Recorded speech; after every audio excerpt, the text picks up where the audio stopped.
Hello, Internet. It is I, the Malik Aaron, and welcome back to Box Office Recaps. It is now that time. It is time for me to go over the year that was 2023. And man, let me tell you, it was weird. Like, it was so strange. Like, going into 2023, like, I had my predictions, I had my thoughts on what movies would do well, what movies wouldn't do well, all that jazz. I don't think I've ever had a year where I was so far off the mark than last year because so many movies, like, they did not perform the way I thought they would at all, in both ways that are positive and negative. Well, mostly negative, because there are quite a few movies that I thought would either do really really well or at least do all right, and they did awful instead. And then there are movies that I thought would just do okay or were completely off my radar, or I didn't even know they existed at the time, and they just blew up. And it was a wild ride, to say the least. Made even more wild by the writer's strike and the actor strike that went down, that caused a bunch of movies to get taken off the calendar or get pushed back, and cost a lot of movies, some potential box office dollars. And yeah, it was a ride, and now I'm gonna go through that ride, well, at least half of that ride, in this video. So here's what I'm going to do. I'm not going to go over every single movie of 2023. That would take ages. And I'm not going to put you through that. So what I'm going to do instead is I'm going to cherry pick what I believe were the biggest success stories of 2023. Movies that really, really shined. And for like my losers video, which will come tomorrow, I'm gonna go over all the movies that really bombed, like hard, like not just like small flaws. We're talking mega fails. So that's how I'm gonna do it. I'm gonna just go over all the important stuff, all the main highlights. So that's how I'm gonna do it. So yeah, let's begin. So January, you got Megan. It did very well when it opened the beginning of the year. It was fueled by the meme-worthy dance in the trailers. That definitely got a lot of people to watch the movie, me included. And it also helped that the movie was actually good. It opened really well. Like, might as well go over it real fast. It was the first success story of 2023. Opened with like 30 million, made almost 100 million domestically, almost 200 million worldwide. It's getting a sequel next year. So yeah, undisputed hit. Got the year off to a solid start. Then we move on. A Man Called Otto did all right, but I wouldn't call it like a hit. Plane did okay too, I guess. Missing did all right, but it was kind of a low-level hit. Everything Ever All at Once. That was a 2022 movie. I'm not counting that. Blah blah blah blah. Knock at the Cabin did all right, even though it was M. Night Shyamalan's worst performing movie. 80 for Brady didn't do that good, so I'm not going to talk about that. We're just going to keep scrolling. I'm scrolling right past Ant-Man 3. I will talk about that in the losers video. Cocaine Bear and Jesus Revolution. Those two movies did all right for themselves, being like small, like niche movies. And, everyone was talking about, Barbenheimer and how weird that was. No one ever brought up the fact that a movie called Cocaine Bear and a movie called Jesus Revolution came out the same day. Like, that is... No one made memes about it. No one made jokes about it. It's such a missed opportunity because it's such a wild combination. But, yeah, both movies did well. I'd argue they were the real success stories of February because they actually made a profit, unlike Ant-Man over here. So... yeah. Okay, now for a first in-depth, analysis of a big hit. Creed 3. So, this movie, I wasn't sure how it would do. Because, this movie lacks Sylvester Stallone, Rocky. He wasn't in the movie, so I was wondering, would people still care about this series with Rocky gone? Like, can Adonis Creed, carry the franchise on his own? Well, it turns out he can. He very much can. Because this movie just wrecked the previous movies when it comes to box office. Up with $58 million. For comparison's sake, The previous two Creed movies opened like 29 and 35 million, although that was like Thanksgiving. They opened on Wednesdays. But still, like the fact that Creed 3 opened like way bigger than that, I was like, damn, okay, that is impressive. Really impressive. And it made 156 million domestically, by far and away the biggest Creed movie, and technically the biggest Rocky movie ever, at least in the States. Although inflation wise, it's nowhere near the best. But in terms of raw dollars, it is the best. And again, worldwide, it crushed the previous two Creed movies. And, I saw this movie. I thought it was quite good. And, I thought, like, the highlight was Jonathan Majors. I liked him, like, as an antagonist. I also liked him better in Creed 3 than in Ant-Man 3. I thought in Creed 3 had more personality. And I really thought, like, after Creed 3, like, 2023, like, Jonathan Majors was going to be his year. And, my God, little did I know what would happen shortly after this movie came out. And the legal shit show that would ensue, that would lead to him being axed from the MCU. He's no longer Kang, and his movie Magazine Dreams was supposed to come out last month. That was the plan before all the legal shit happened, and now that movie is just gone. It's now apparently being shopped around, so who knows what will happen to it, but... yeah, I really thought, like, after Creed 3, Jonathan Majors, like, this is going to be his year, and it sure wasn't. So, yeah, but Creed 3, undisputed hit. I imagine they would want to make a Creed 4. Apparently they want to do, like, a show, too, or something like that. A Creed-verse, if you will. But, yeah, Creed 3, I'd say, is the first true, mega hit. Well, almost kind of a mega hit, but the first true, like, strong hit of 2023. First movie that really, really impressed me when it came to its performance. And Demon Slayer, I mean, was basically just a compilation of like a bunch of episodes. I mean, it did alright, like 16 million, like that's not too bad. Like, it's not like amazing, but especially compared to the Demon Slayer movie from like 2021, but still alright. Okay, what's next? Scream 6. All right. So, Scream 6. I had a feeling this was going to do well. I mean, Scream 5 or just Scream. I'm gonna call it Scream 5 because that's what it is. When it came out in 2022, it was like a relaunch of the series after the last relaunch of the series, which was Scream 4, but that one did terrible. But Scream 5 did quite well for itself. It was not Scream 4, although Scream 4 is not a bad movie. It just, no one watched it back in 2011.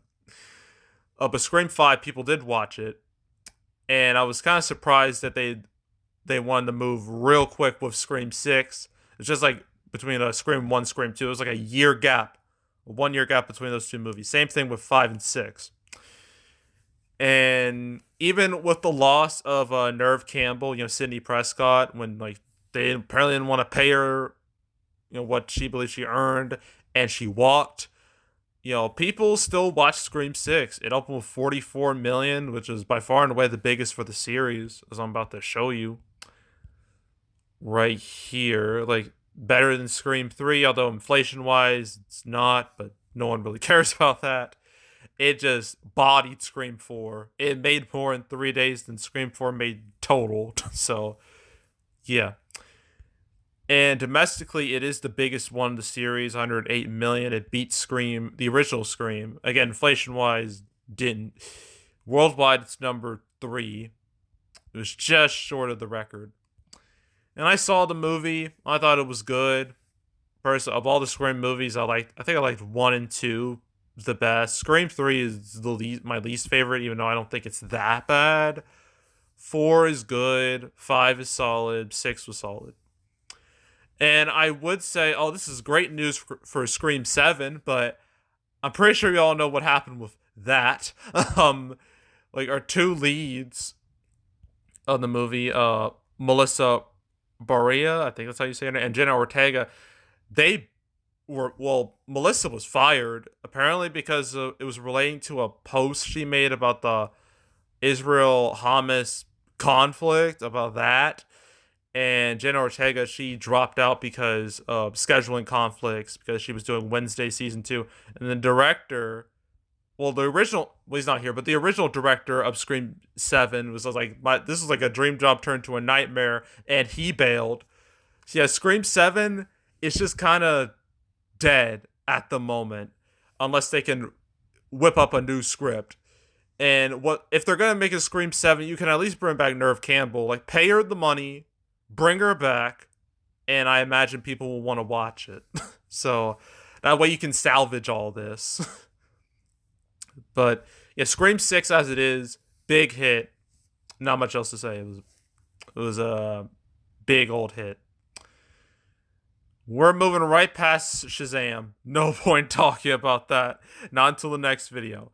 What's next? John Wick Chapter 4. Now, I knew this movie would do well. It had no reason not to do well. I mean, the John Wick series, like, started out, like, so small. Like, actually, that first movie, it almost didn't see the light of day, like, for a time. Like there, we could have lived in that timeline where the John Wick movie, like, a studio was just like, nah, I don't want it, and it's just dead. But Lionsgate, they must have saw something in it, and they decided to pick it up. And the first movie did okay, but it grew a huge following afterwards, especially on home media. Then John Wick 2, it made way more money. The audience grew even more. And then John Wick 3, that's when it transitioned to a blockbuster series, opening like 56 million, make over 300 million worldwide. So naturally, you make another one. And so you have John Wick 4, which opened with 73 million, quite a bit bigger than the last John Wick movie. Made 187 million domestically, over 400 million worldwide. Again, biggest of the series. Obviously, I didn't expect there to be a massive leap like the previous movies again when they came to the box office. I thought that was unrealistic. But it still did better. Like, it's rare to have a series, especially like you're 4 movies deep. It's rare to keep increasing after that, because usually by like the third movie you like stagnate or you slide down. But John Wick is not like most franchises. Like, it just keeps going up. Although I imagine with Ballerina it will go down because that's a spin-off. But yeah, but John Wick, it's been making a killing. And I saw the movie, loved it. It's fantastic. It was like a 3-hour action extravaganza, especially the final part where it was just full on action. It was fantastic. Now, I'm not sure. Well, they want to make a John Wick 5, but the thing is, they killed off John Wick. Spoiler alert. They killed him off. So I don't know how you're going to do that. But, I mean, they clearly want this money train to keep going. Which, I mean, I understand. But you kind of wrote yourself to a corner because you killed off the main character. So I don't know what they're going to do. But, yeah, John Wick 4... big hit, the biggest hit of March. It deserved it. Glad it did well. And yeah, now we move on to April, where like the first big super shock of the year, the Super Mario Brothers movie. All right. Okay, so video game movies, for a time, there was a clear ceiling. Like, the highest grossing video game movie before Mario was Sonic 2, which made 400 million, which isn't a bad number at all. It's not a small amount of money. It did very well. With Mario, like, obviously Mario's been around for generations, right? It's like Nintendo's like flagship mascot. Like, he's the face of the company, pretty much. And like most of the Mario games are, acclaimed masterpieces that are played by millions and millions and millions of people. So obviously this movie had brand recognition on his side. Everyone knows who Mario is. And this is from Illumination, who's had like a pretty stellar track record when it comes to the box office. So having those two things together, Nintendo and Illumination, you think it would make like box office gold, but I was just like, probably make like 500 million. And then it made over 500 million domestically. And then made almost 1.4 billion worldwide. Like, I don't even know. Like, when this movie was coming out, when the box office numbers were coming out, I was thinking it would open well, but then like the tracking just went up and up and up. Then that opening day happened, like 31 million on a Wednesday. And keep in mind, this is like Easter. It came out like Easter weekend. Schools, they weren't even like out completely yet. And it made over 31 million. I was like, oh my God, okay.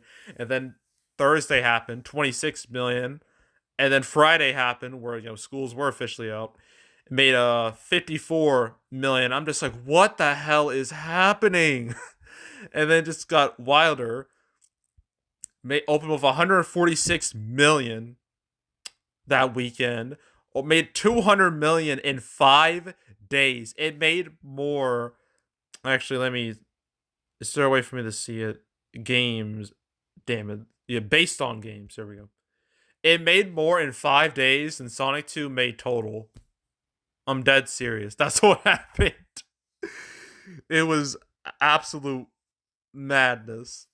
And it just kept getting crazier, like to the point where had a 90 million second weekend, 59 million third weekend, 40 million fourth weekend. I'm just like, God damn, this is insane.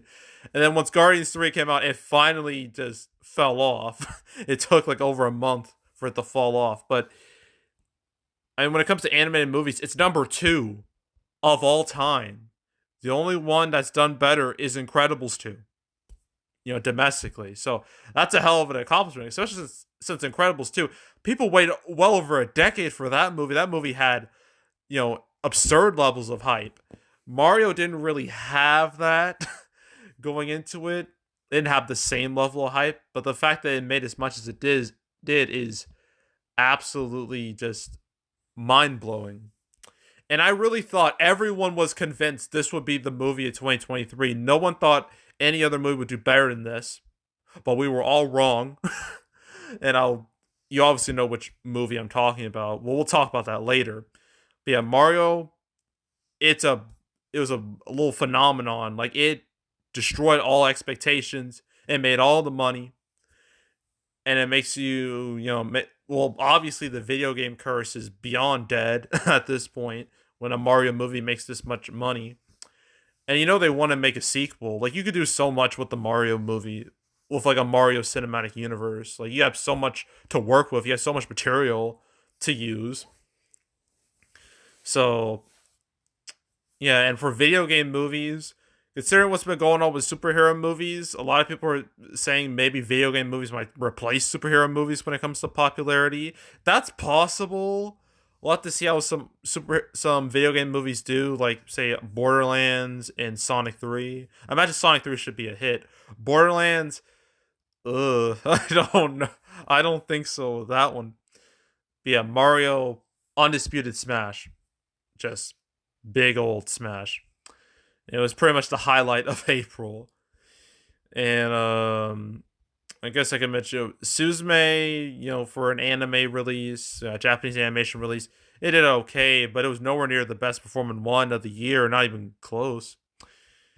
So Evil Dead Rise, that did pretty darn well for itself. I was worried it was going to get screwed over because it was Warner Brothers. Like, they had Warner Brothers were having a bad time with their movies, but Evil Dead Rise managed to do, really well. And it was almost supposed to be an HBO Max movie, but it was saved. It was made theatrical, which turned out to be a really good choice. And I watched it, and I thought it was quite good. Really enjoyed it. I would recommend it. Oh, yeah, and I watched the Mario movie, too. I should mention that. It was good. I thought it was solid. I didn't think it was great or anything. But, for what it is, I had a decent enough time with it. So, yeah, and those are, like, the only 2 movies I saw in April. So we're moving along. Gonna keep going down. Guardians 3. Okay. We're now in May. Guardians 3. This movie, at the beginning of the year, I thought it would make $1 billion. I was sure of it. Because the Guardians movies have a really good reputation. James Gunn, his movies have a really solid reputation. And, even though this movie went through some problems, how James Gunn got fired because of some old tweets he made, like back in 2018, and then he was rehired, and then COVID happened, and then, the Suicide Squad happened, and all that. It was all a mess. It took, if things went the way they were supposed to, We would have gotten this movie years ago, but things went the way they did, and so we got it like last year after like 6 years. And when this movie came out, like it was kind of awkward because James Gunn was announced to be leading like the DCU with Peter Safran. So this is his swan song for Marvel. Guardians of the Galaxy, that made him a big player like in Hollywood. That made him a huge name. He wasn't like a niche name anymore. And so this was it. This was it for him. And I thought maybe that would help the movie. And yeah, even though like Marvel, it's definitely seen better days. It's sure as shit has seen better days. I thought this movie would at least make 1 billion. It didn't, but it didn't do bad. Still did quite all right. I mean, I was worried for a moment though. Like its opening weekend, 118 million. That was not what I expected for this. I thought it would make at least like 140, 150. Like, especially opening day was really bad. Like it, it had like a preview number like 17 million, opening day of 48 million. That wasn't much better than Ant-Man 3. And I was like, oh no, this is not good because Marvel movies have become like super front loaded nowadays. So I was thinking this movie was doomed. But its weekend legs weren't the worst. But so 118 million, that was quite a bit lower than Guardians 2, as I'm about to show you. Right here. Yeah, quite a bit lower to a rather concerning degree. So I thought this movie wouldn't even crack up 300 million. I thought it would be the worst performing Guardians movie. But it managed to surprise me because it had really good legs, much better than average for a Marvel movie. Only dropped 48%. I mean, for comparison's sake, the past few Marvel movies, before this, they all dropped in the 60s. So the fact that this dropped less than 50 was really encouraging. And then it just kept having, strong holds, throughout its life. And it ended up making 358 million domestically. Second biggest superhero movie of the year behind Spider-Verse. But it was the biggest of the year worldwide. That can't be disputed. And when it comes to the Guardians movies worldwide, it's sandwiched in between Guardians 1 and 2. So it didn't gain much ground, but it didn't really gain ground, but it didn't lose too much ground either. Which, for a sequel, you got to do like one of three things. You need to either make more money, make the same amount of money, or make just ever so slightly less money. You got to retain a good amount of that audience. That way you're not seen as a total flop. Like if this movie only made like 500 million, then it would look terrible. But made well over 800 million, so it still looks all right. I thought it would do better, but in the end, I'd say it was a hit. Especially compared to a lot of the big movies that came out, the big budget movies that came out last year. And I watched the movie, and it's probably one of my favorite Marvel movies like the past few years. Honestly, it's like between like this and No Way Home for me. No Way Home, that was fueled a bit by nostalgia because of Toby and Andrew. Well, Guardians 3, I thought it was just a really strong movie. It was a lot darker than I expected. It was a bit more edge to it, and I liked that. I liked that a lot because I think Marvel movies have become way too sanitized, and this was, was willing to push the envelope a little bit, and I was like, yeah, I'm down for this. Like, I want more of this, please. And with Rocket's backstory, like, that was some of the saddest shit I've seen in a minute. Like, that legit, like, made me feel things. And if a movie's good, that's a good movie should do. What a good movie should really do is make me feel things. And this movie did that. So it gets a thumbs up for that. For making me, feel and not just sit there with like a blank expression on my face. Like I did with Ant-Man 3. But yeah, Guardians 3 did very well for itself. Thought it would do better, but in the end, did alright. And now we move on to June, because there's nothing else to talk about in May in this video. There will be quite a bit to talk about in the next video, but for right now, no.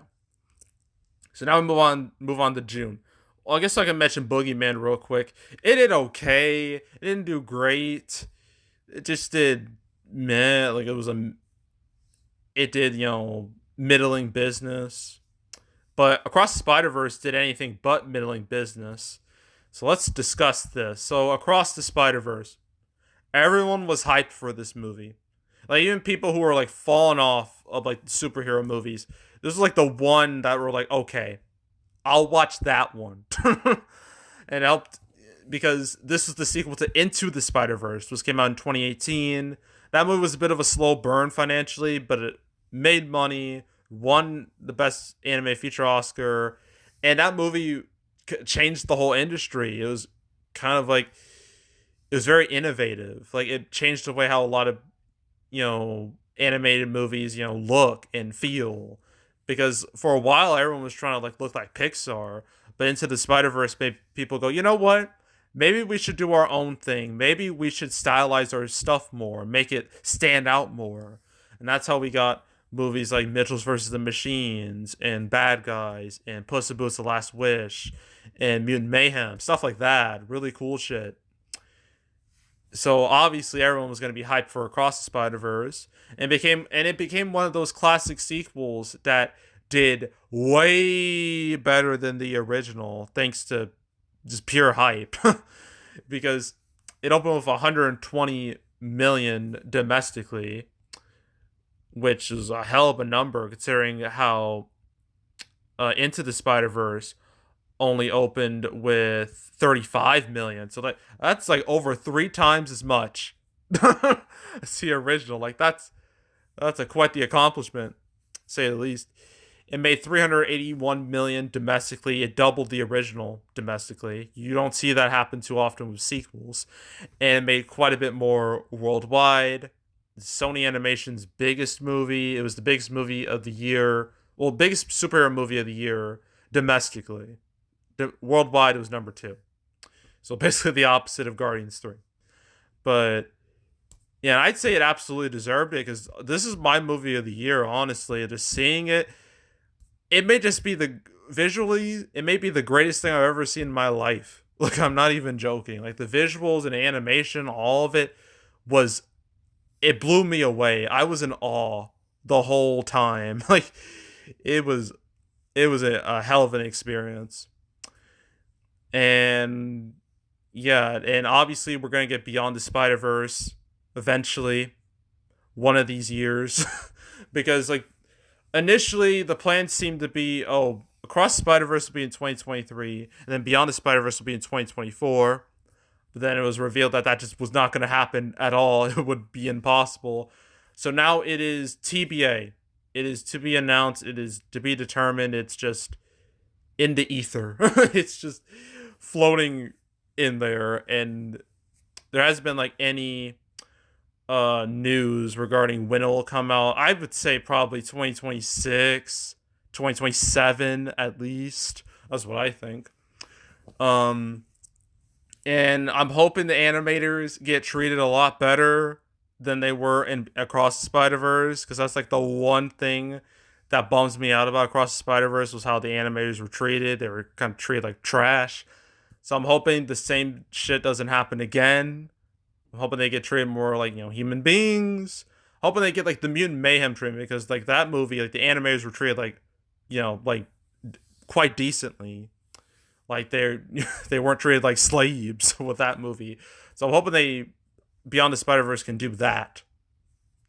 But yeah, at this point, like these Spider-Verse movies, like they've been bangers, absolute bangers. And if Beyond the Spider-Verse lives up to expectations, we could have an animated trilogy that could rival Toy Story. Like, seriously, like we're like 2/3 of the way there. We just need one more piece of greatness, and then we're there. So, yeah, but Across the Spider-Verse, fantastic movie. Loved it to death. I'm glad it did well. Deserved to do well. And that's it for June. No, nothing else really to discuss. I mean, I guess really quickly, Blackening, for a low budget movie, it did okay-ish. Although I thought it would do better considering, when it was coming out. The movie was about like Juneteenth. Came out Juneteenth weekend. I thought it would get a boost from that, but it didn't. Oh, I can mention Elemental. I'm going to mention Elemental because I'm going to label it as a winner but it's not like a huge winner. But considering how it started, like this could have been so much worse. So Elemental, I had a bad feeling about this movie like before release. Like no one was really talking about it. It had like no hype, and like a month before it came out, it debuted at Cannes, I think, and had like pretty lackluster scores. I'm like, yep, this movie's doomed.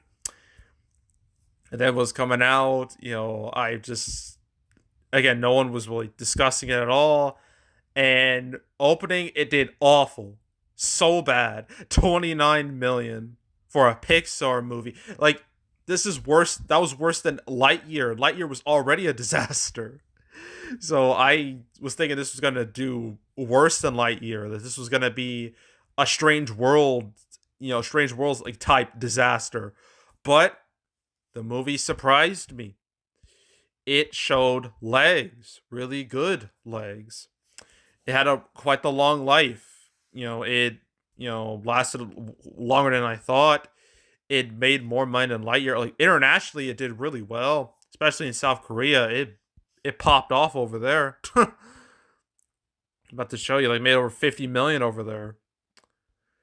So, and it made like almost 500 million, which sure isn't all that great compared to its budget of 200 million, but compared to a lot of big movies this year, like this looks amazing in comparison, especially compared to like Wish.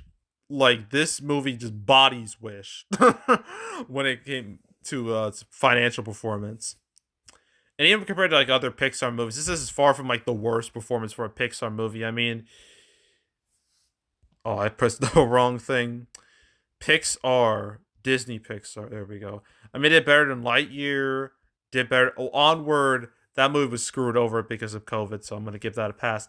Did better than Cars 3. Did better than Good Dinosaur. So, it's not. It's far from the best Pixar movie when it comes to box office, but considering how it started, considering how low it started, it's amazing it got this far at all. And I didn't see the movie. I didn't really care about it too much. But I do plan on watching it one day, like on Disney Plus. Like one of these days I will. But yeah, Elemental, I'm gonna call it a winner. It's not a big winner. It's far from a big winner, but I'm gonna call it a winner because, man, this should have been a disaster, but it managed to avoid it, and it managed to save itself barely. So yeah, I'm gonna call that a win. It's a Yeah, it's not a strong win, but it's a win technically. The No Hard Feelings in Asteroid City, they did okay. They didn't do great, but they didn't do awful. They just did mediocre. So I'm not going to discuss those. Uh, Moving on to July. Sound of Freedom. All right, the one movie I didn't make a prediction video for because I didn't know this movie was a thing until several days before it came out. And there's also I only knew about its existence because I saw like an article about it, how it had like great pre-sales. I'm just like, what the hell is that? Like I never heard of it in my life before it released. And it was from like this distributor that barely had any movies. And it was opening on a Tuesday because it was like 4th of July. And I had like so little like information that I was just like, you know what? Nah, I don't feel like making a video on this. I just won't. Because even if I did, what would I say? I wouldn't even know what to say. It would kind of be just a waste. So I just didn't make a video on it. And I've said this multiple times. I will say it again for those of you who managed not to hear me. The reason why I didn't make the video, it wasn't anything political. Okay? Nothing to do with that. It was just because I knew nothing about the movie. It was opening on a weird day. And I just didn't want to deal with it. So, yeah. So this movie has been labeled as the biggest surprise hit of 2023. And I'd have to agree. Definitely. Because it opened with like 14 million on 4th of July on a Tuesday. And I was like, wow, that's a lot of money for a movie that came out of thin air. like it made more than Indy 5, the Indiana Jones Dial of Destiny. So I'm like, okay. And then after that, the movie just fell off like the next few days. The next 2 days, it plummeted. I'm like, okay, well, there goes all the hype. It was only like for one day. I thought that would be it, but no, it kept going. It weirdly it went up on Sunday. That never happens unless it's for holiday reasons. But the holiday was over, so seeing it go up on a Sunday was really weird. But it opened with like 19 million on its actual weekend, and then things got crazy. It just it dominated the week before Mission Impossible came in. Even with Mission Impossible, it went up in week two by a lot. It went up by 39%. That is not normal. Unless it's like Christmas time. Like that is not normal at all. And ended up making and it was shot past 100 million. It managed to survive Barbenheimer.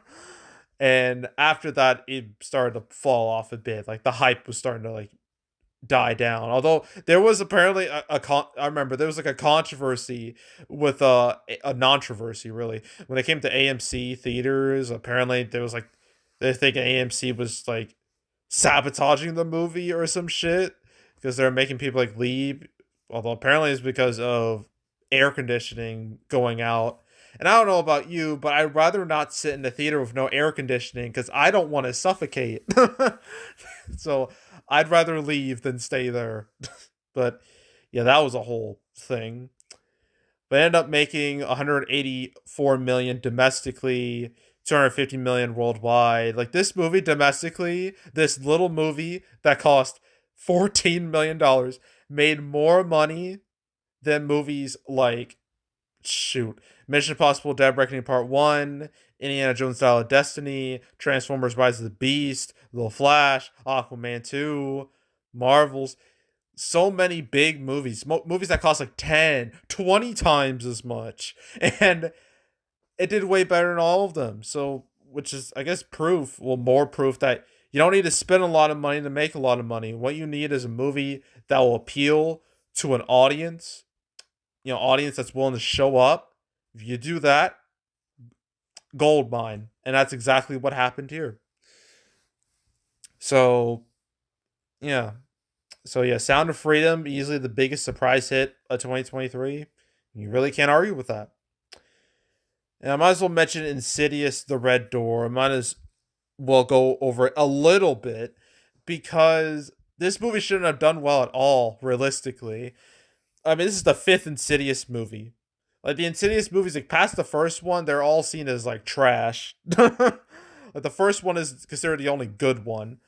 But for some reason, this series, it keeps going.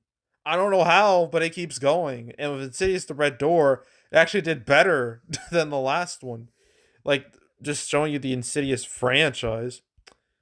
Like, yeah, Insidious 1, then Insidious 2, which did way better. And Insidious 3 fell off. You think that'd be the end of the franchise. Insidious Last Key did better. It was the biggest movie of the franchise. And then you got Red Door, which opened better. And it was almost the biggest movie of the series domestically. It was just off by like $1 million. But worldwide, it's the biggest. I don't get it. I don't understand why this movie wasn't received well. People hated it, but people watched it anyway. I don't get it. I seriously do not understand. But these movies have a fan base and a very strong fan base, and they're willing to watch it no matter the quality. So I guess I gotta get my hats off to Insidious The Red Door for making way more money than it should. So yeah. Then we move on from a movie that I really thought I would talk about in this video going into the year, but I won't. But now, okay, the main event of 2023, right here. The weekend of 2023, the moment of 2023. Yep, I am, of course, talking about Barbenheimer, the dual release of Barbie and Oppenheimer. This was and to think, this all started as this silly little internet joke because people thought, oh, Barbie and Oppenheimer opened the same weekend. These two very different movies. That's kind of funny. That's so people making jokes. This is even like the first time this has happened. We had two drastically different movies opening at once.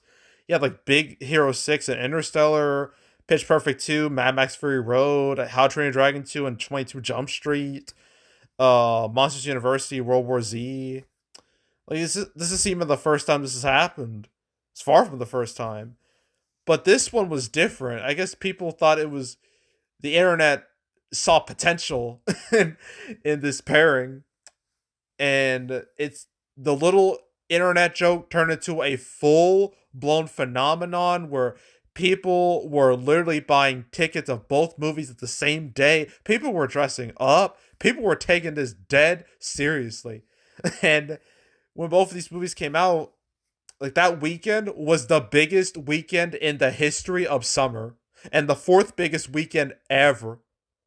Like only behind the weekends of when Force Awakens came out, Force Awakens, Infinity War, and Endgame. I believe those are the three weekends that did better than Barbenheimer.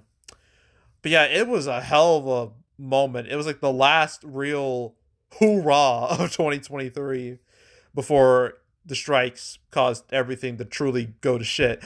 But yeah, so let's talk about them. So first, Barbie. What do I even say about Barbie, man? Like going into the year, I thought this would make like 400 million max, like worldwide. Like I wasn't expecting. Like if you were to tell me that a Barbie movie would make $1 billion, I would have laughed in your face. Same goes with Mario. I would have laughed too if you told me that would have made $1 billion.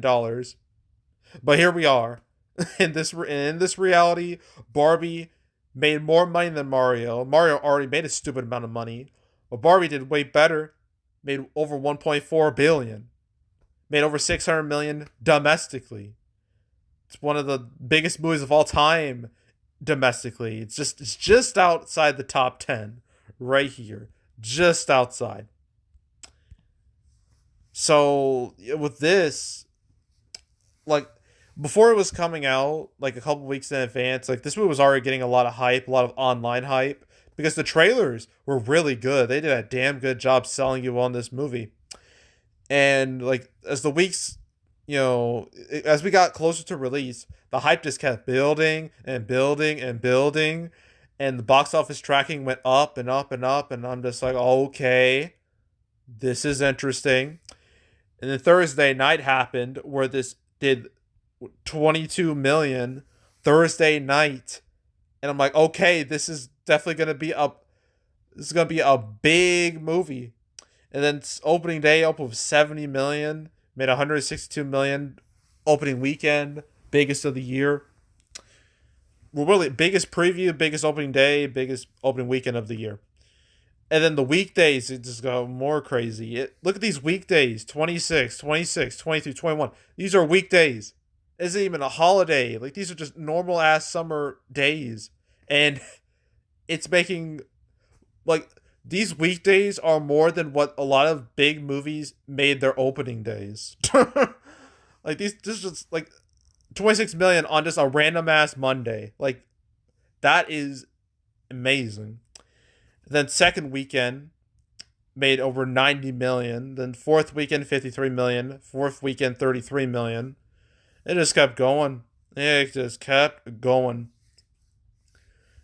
And yeah, like, it's truly insane. Like this and Oppenheimer, maybe like the first time where I've ever seen like memes actually helping a movie's box office. Because usually with memes, they tend to be like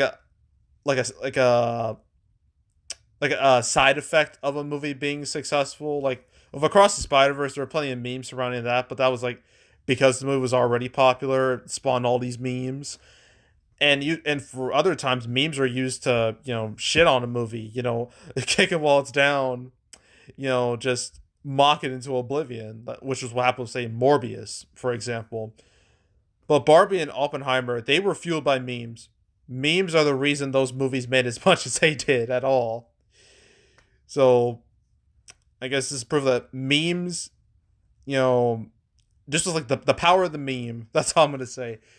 Barbenheimer is an example of like the the peak power of memes. And I saw Barbie. I thought it was good. Obviously, I'm not in the target demographic for this. I was well aware of it.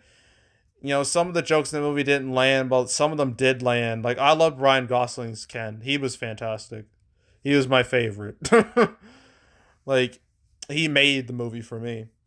So, with his performance, like, he was great. But yeah, Barbie, Ultra Smash, the biggest smash hit of 2023.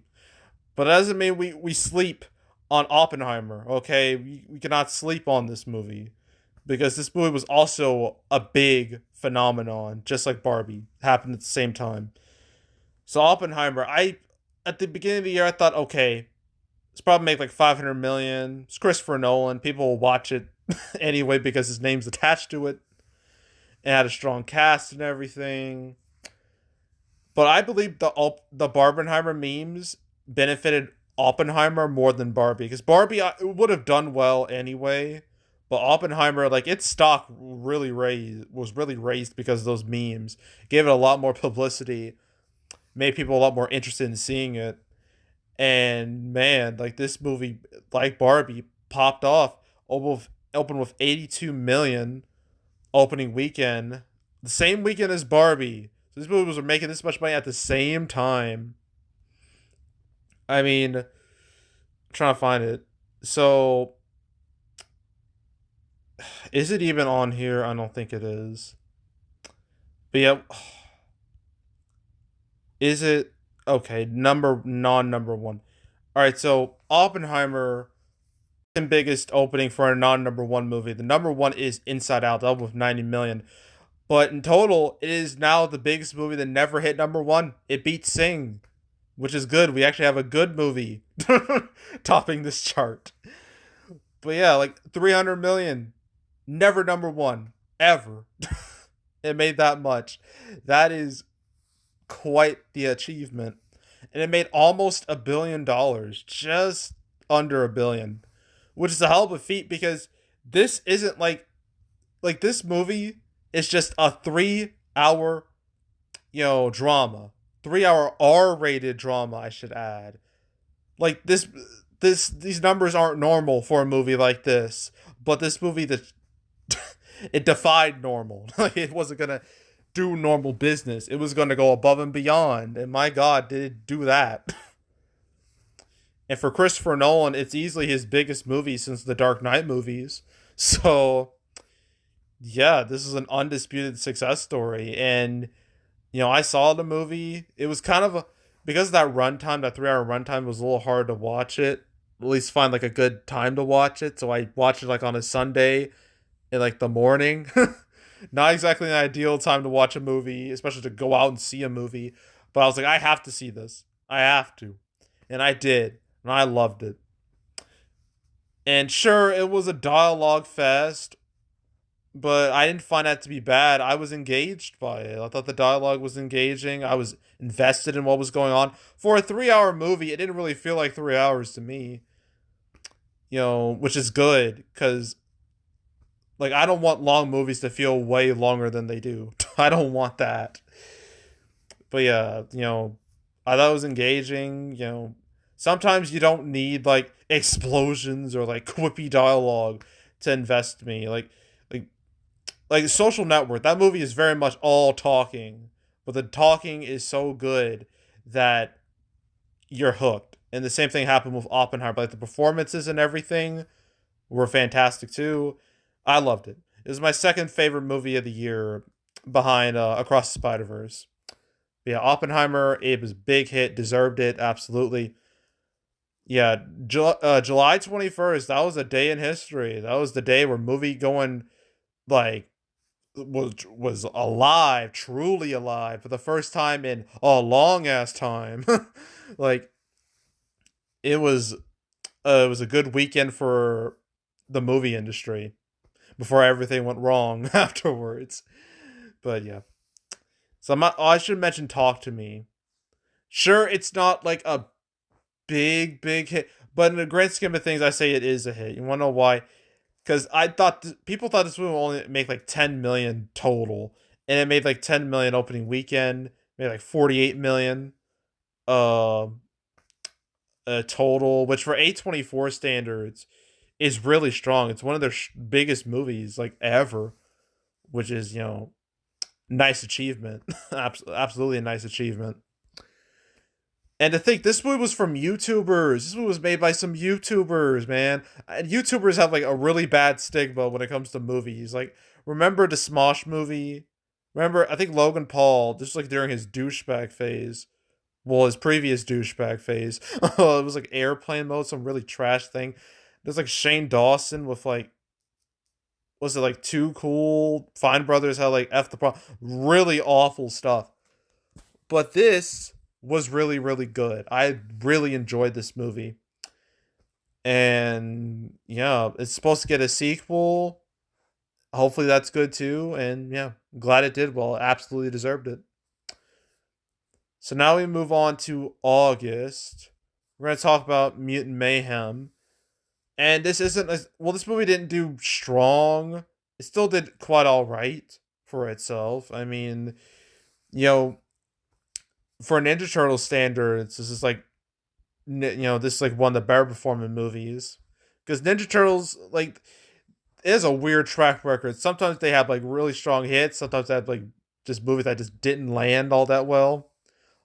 Yeah, the series, like, you had like the original 1990 movie. That's a classic. Everyone loves it. Ninja Turtles 2 is a big drop off. Ninja Turtles 3, another big drop off. TMNT did okay. Not great, but okay. 2014 Ninja Turtles Bay Turtles did very well, despite not being a very good movie, although I thought it was just okay. But the general consensus is that it sucks.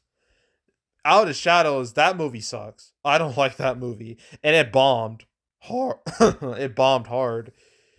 But yeah, Mutant Mayhem, it helps that it cost way less than Out of the Shadows, so the bar for success wasn't as high. But it made like over 118 million domestically. It was the biggest movie of August domestically. It's the only one to hit 100 million, so that's a feather in its cap. And it was the last movie to make 100 million at the box office until the Taylor Swift Eras Tour. Yeah, until that. So that's another feather in its cap. And the movie was very well received. I saw it. I liked it quite a bit.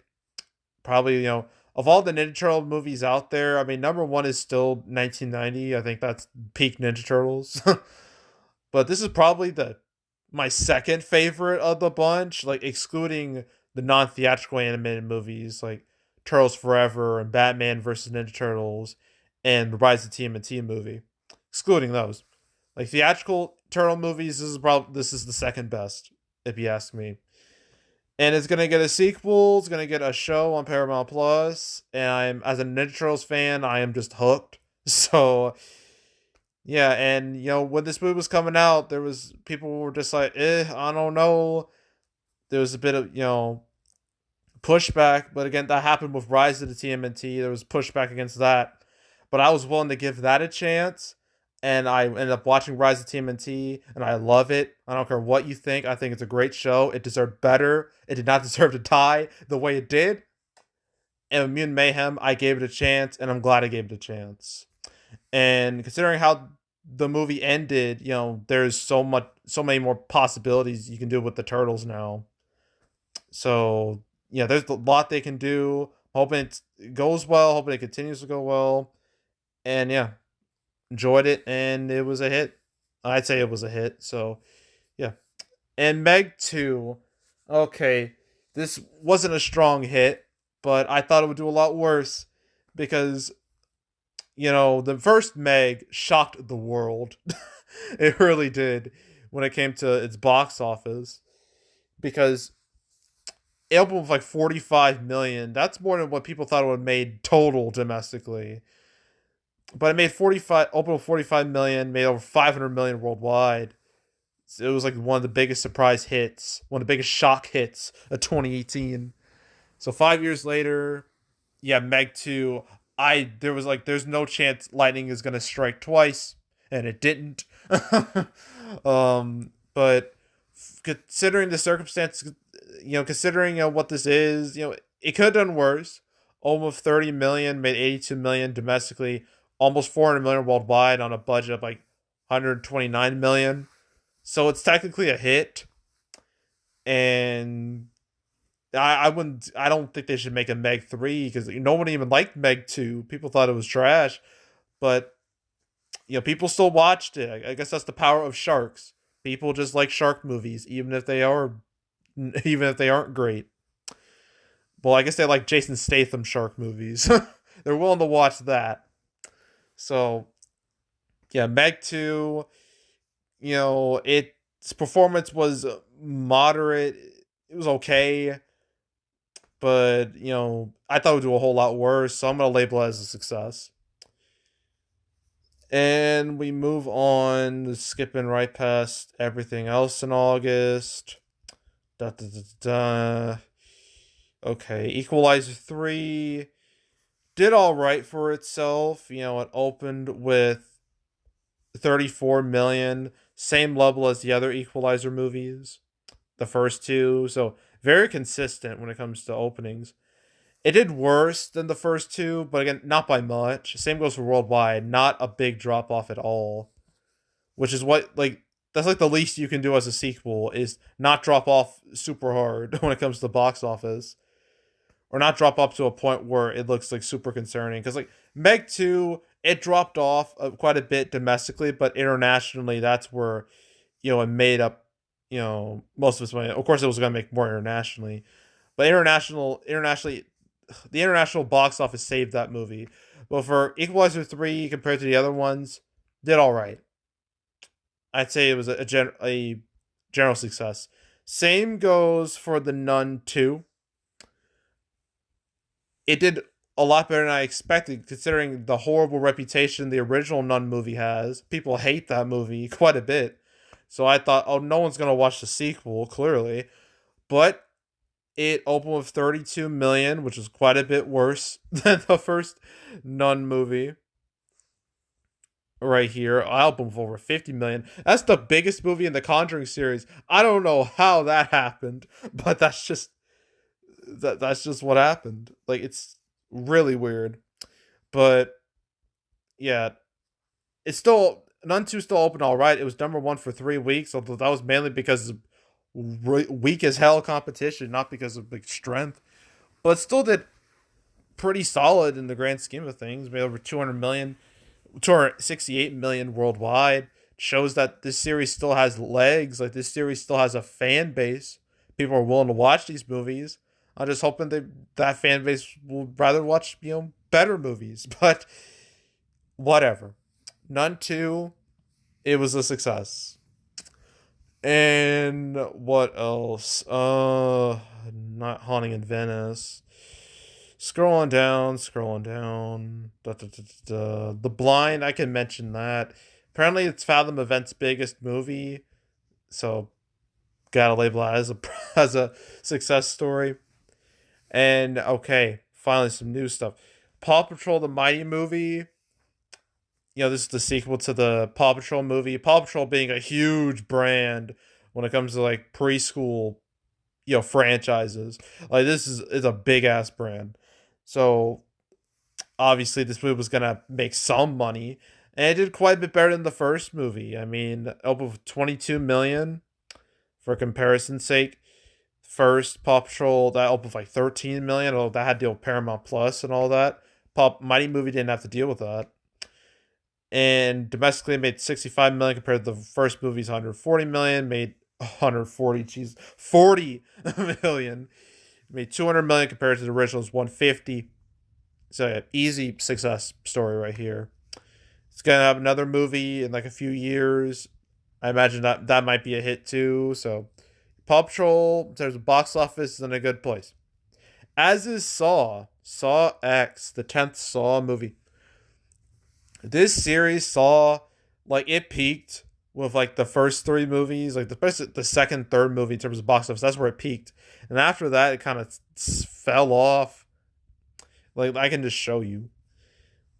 So it was going on a really good trajectory, and then Saw 4 started to really noticeably slide, and then bottomed out with Saw 6. Saw 6 flopped, even though it's objectively one of the better movies in the series. And Saw 3D did better, mainly because of the 3D gimmick and being the finale. I use air quotes when I the finale. And it would seem like that would be the end of the movies until 2017 when Jigsaw came out. It didn't quite do as well as they probably hoped it would, even though it still did all right. So then they made Spiral. That had to deal with COVID and the relaunch of theaters and all that.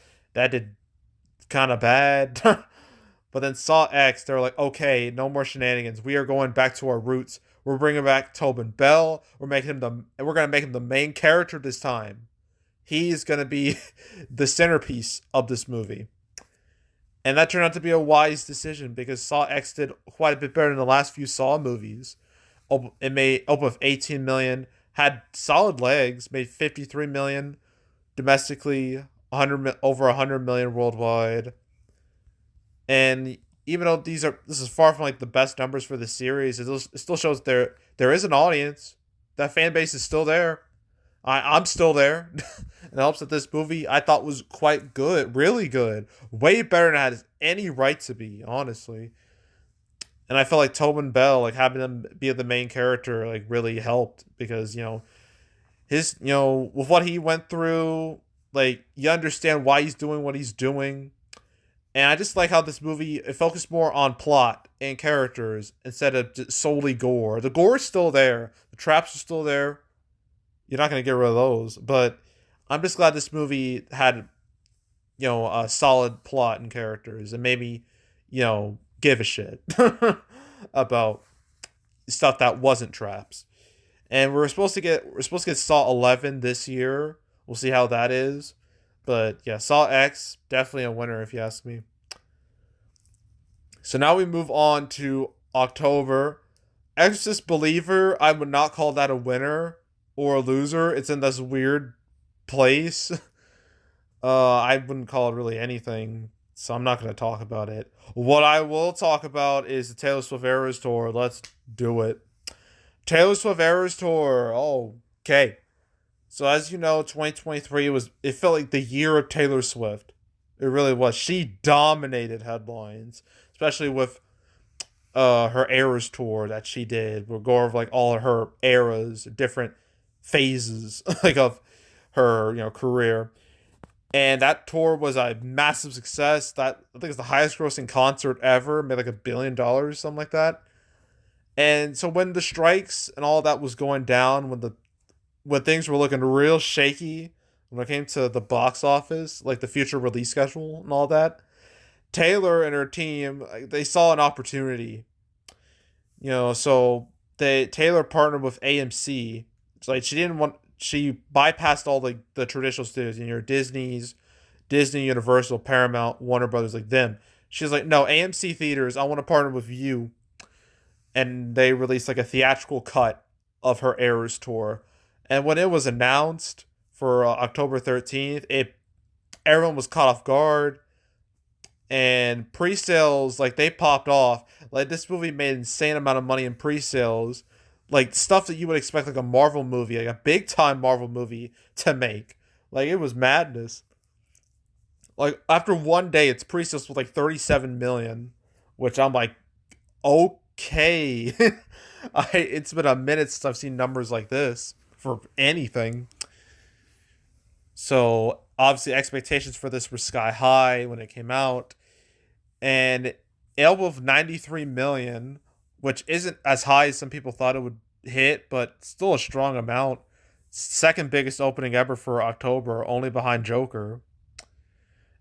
And I really thought it would do better than Joker, but number 2 isn't bad. I wouldn't call that a bad thing.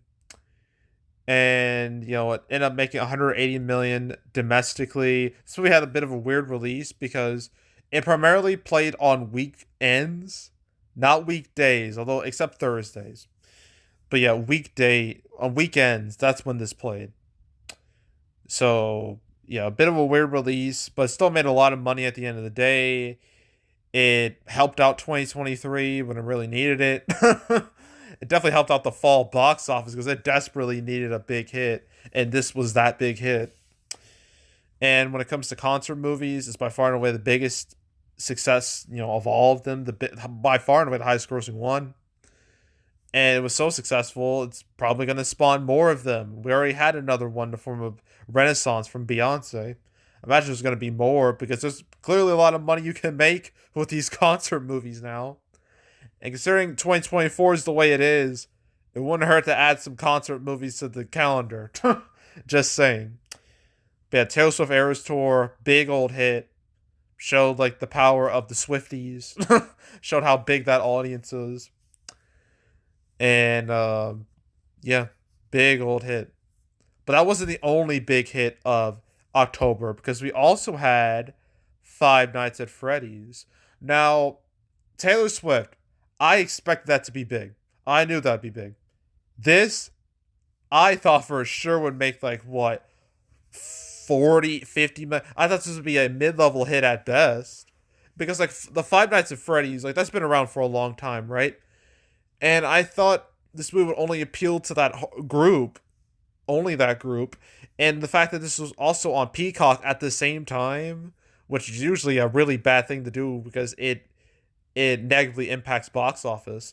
So I thought this movie would open with like 20 million, make 40 million total, and to disappear. I was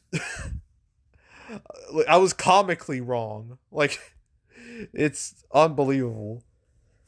This movie had a 10 million preview start, and I'm like, all right, what's happening? And it opened with 39 million opening day and made 80 million opening weekend. Is just really destroyed any and all expectations. Definitely destroyed my expectations. I never would have guessed a Five Nights at Freddy's movie would open this big, but I clearly underestimated the power of the FNAF fan base. And the movie fell off the face of the earth afterwards, but it doesn't really matter. Made 137 million domestically, the biggest horror movie of the year. Made almost 300 million worldwide on a movie that only cost like 20 million. That's amazing. That's spectacular. So I imagine they're gonna make more Five Nights at Freddy's movies. They have to, and this is just like another example of like video game movies are starting to become really, really big. Like if you do them right, even if they're not great, if you manage to appeal to the fan base, really appeal to that fan base, they will show up in droves, and that's what happened with Mario. And that's what happened with Five Nights at Freddy's. So, yeah, but yeah, fun. And I did see this movie. The hype convinced me. Maybe I should watch this. Maybe I should see what all the hype's about. I watched it. I hated it. I didn't like it one bit. I just thought it was too slow for me. Like a lot of the jump scares were just like nothing. The main plot around like our main character, like I did not give a shit at all. Give me the animatronics. Give me Freddy and friends. Like that's all I want. And when they showed up on screen, I'm like, okay, this is a little better. But yeah, I didn't like the movie at all. But it was still a big hit, so I can't. So I have to mention that. So yeah, Five Nights at Freddy's, one of the bigger surprise hits of 2023, I would say. Never would have guessed it would have made as much as it did. Never. And we move on to November. We're gonna skip past a large amount of November movies. Thanksgiving did good. It's solid. Trolls Band Together, it didn't do too great, but it didn't do like awful. Hunger Games, I guess I can talk about this. Ballad of Songbirds and Snakes, real quick. This, obviously the spin-off to the Hunger Games. The Hunger Games were really big. It was really big back in the early 2010s. Especially the first two movies, they did spectacular, as I'm about to show you. Especially for like the first movie made over 400 million domestically. This is a franchise starter. Like those, you don't see those type of numbers for a beginning franchise. Like this number of 408 million, that's bigger than any Harry Potter movie and bigger than any Twilight movie made in America. And Hunger Games did it with its first movie. And then Catching Fire made even more. And it was the biggest movie of the series. Then the Mockingjay movies happened and the franchise slid down in terms of box office. But overall, the series was still widely popular. So when they announced Ballad of Songbirds and Snakes, I was like, I don't know, because the young adult genre pretty much died like in the mid 2010s. Like after 2015, it just it just faded out of existence pretty much. Okay, that's not true. It's still around, but its popularity, it was a total fad. It was a real fad. So I wasn't expecting much out of this. But, the movie opened with like 44 million, which I didn't think was very good, but its legs were much better than I anticipated. It made 165 million domestically, over 300 million worldwide, on a budget of only 100 million. Can't call that a flop. Even though compared to the other Hunger Games movies, it looks pretty bad. But keep in mind, this is a spin-off that came out that was like 64 years before Katniss Everdeen was even a thing. So it could have been a lot worse. And in terms of like for the year, I believe it's one of the biggest of the year. I believe it's like near the top of the list. So yeah, I can't really, say that's a negative. I mean, compared to a lot of big movies that technically did better than this, like in terms of actual success, this was more successful than a lot of them. So yeah, that's all I'm going to say about Ballad of Songbirds and Snakes. Then we skip past Thanksgiving, and then we move on. Well, I should mention that Napoleon and Killers of the Flower Moon, I'm not labeling them as winners or losers. I mean, sure, by normal standards, they look like huge bombs, but this is like from Apple. Like, they don't care about box office. This is really just for publicity and publicity only. So, like, as long as they make something, then that's good enough for them. And so they can just so they can have like a big theatrical release and put it on Apple TV Plus later on. So that's why I'm not mentioning those two movies in detail in this video or the next video. Okay. So now that we got that out of the way, Godzilla minus one. I should talk about that real quick. So this is like a little movie that managed to, become like I wouldn't say a sensation, but more like a nice little hit. With like 11 million, made over 50 million total. It was the highest grossing live action Japanese movie ever in the States. So that's quite an accomplishment. And, the movie, I saw it. All the hype convinced me to watch it. So I did. Saw it in theaters with subtitles and all. And I really, really enjoyed it. It is like, it makes the American Godzilla movies kind of look like garbage, to be honest, because this movie actually makes me care about the humans, which is something none of the American movies have been able to do. So it's already a step up, and just everything about it, like the story and the characters and all of that. Even though it was like low budget, it didn't really feel low budget. So yeah, hats off to it. I thought it was really good. It deserved its success. And I'm hoping it gets like an Oscar or two, multiple Oscars. I'm hoping some of these movies get some Oscars, like Across the Spider Verse. That better. I'm pretty sure it's between that and the next movie I'm talking about, Boy and the Heron. When it comes to animated Oscars, you get the animation Oscar, and Oppenheimer. I hope that gets some Oscars. It should, but yeah, but Boy and the Heron. I should talk about that too. Boy and the Heron is Hayao Miyazaki's last movie, supposedly. It's from Studio Ghibli, so obviously, there's a whole lot of prestige surrounding that name and Hayao Miyazaki. So I knew this movie would have at least have a decent opening weekend, but it opened with like 13 million. It was number one, which is like one of the few times like like a anime movie or a Japanese animated movie was number one at the box office. Like that rarely happens ever. So that's pretty cool. And for Studio Ghibli and Hayao Miyazaki's by far and away their biggest movie ever financially.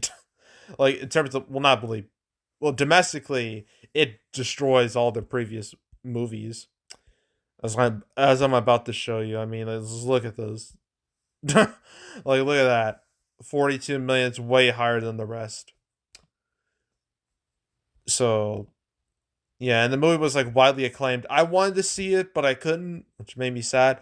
But It was definitely a big old hit. Well, not really a huge hit. It was a solid hit. It made the early December a whole lot less depressing, like this and Godzilla minus one. What else? Wonka. Let's talk about that. The last real big hit of 2023 right here, Wonka. I wasn't sure about this movie's chances. I thought people would be like, ugh, another Willy Wonka movie, and this is a prequel. Why? But people been watching this movie. It's been doing really well for itself. It was the only movie in December to really feel like an event, like a big time event. It opened with like 39 million. It's you know fell off a bit second weekend because of Christmas Eve. Went up afterwards, and now it has made almost 180 million domestically, over 500 million worldwide. That's bigger than Charlie and the Chocolate Factory. Fun fact, worldwide.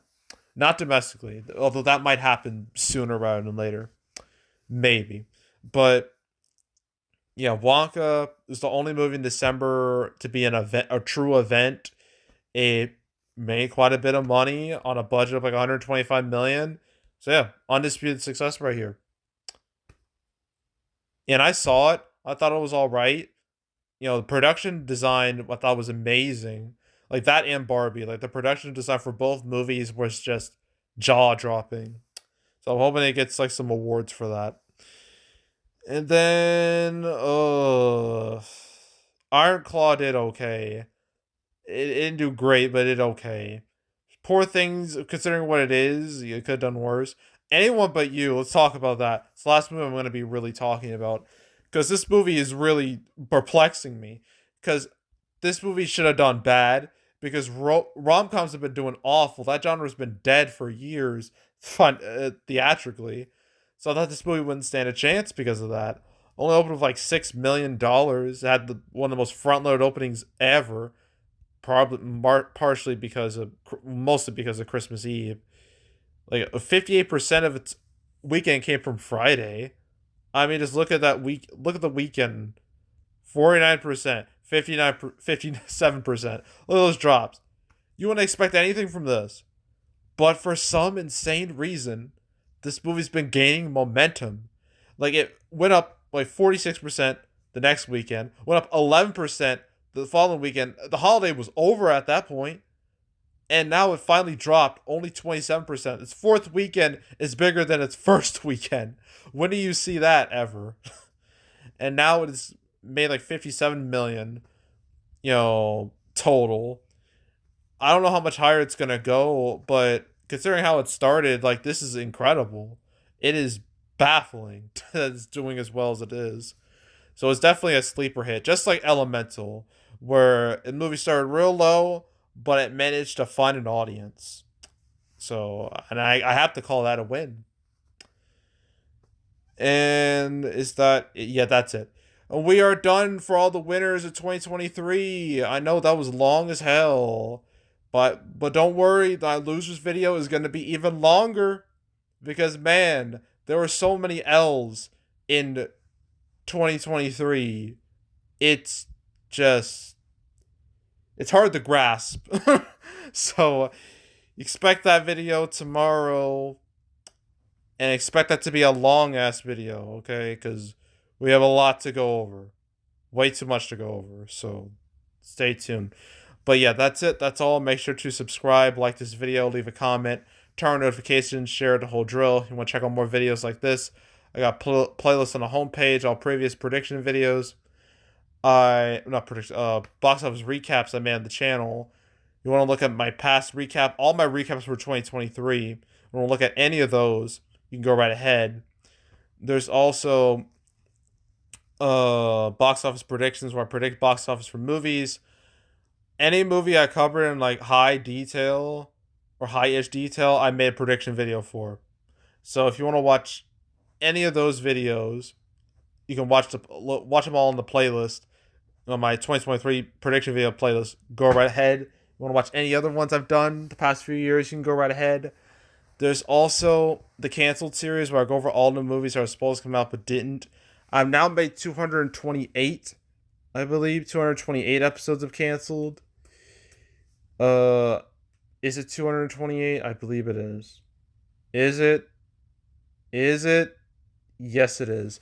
Okay, so you want to watch any of my past cancel episodes, any all 228. You want to binge them all from beginning to now. I highly encourage you do that. So go do it. And yeah, that's it. That's all. I am out. Goodbye.